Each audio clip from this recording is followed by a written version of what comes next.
Vous résistez à la pression des puissants, monsieur Montebourg? Il y a même une chaîne. Vous résistez toujours à la pression des puissants, monsieur Montebourg? Votre chaîne, Madame Ferrari, il y a même le Montebourg. propriétaire de votre Tenez toujours chaîne. votre parole? Cet extrait, c'était en janvier 2017 sur iTélé et BFM TV. Lors d'un débat de la primaire de la gauche, Arnaud Montebourg avait tenu à dénoncer la concentration des médias et notamment la chaîne iTélé qui venait à l'époque de subir une grève historique. Une sortie qui avait irrité Laurence Ferrari.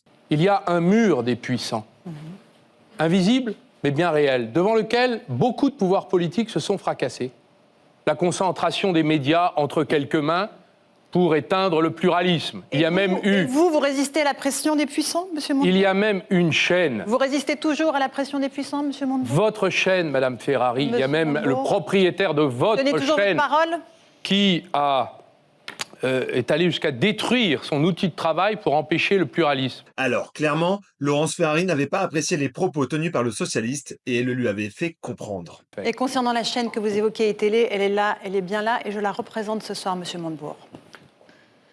Pour rappel, en 2016, Vincent Bolloré, qui est désormais à la tête du groupe Canal+, décide de reprendre en main la chaîne d'info iTélé. Alors visé par plusieurs plaintes, Jean-Marc Morandini est nommé à la tête d'une émission en quotidienne sur la chaîne. Du côté des journalistes, ce n'est pas possible et un mouvement social sans précédent vient bouleverser la chaîne. Et c'est en soutien à cette rédaction qu'Arnaud Montebourg avait tenu ses propos.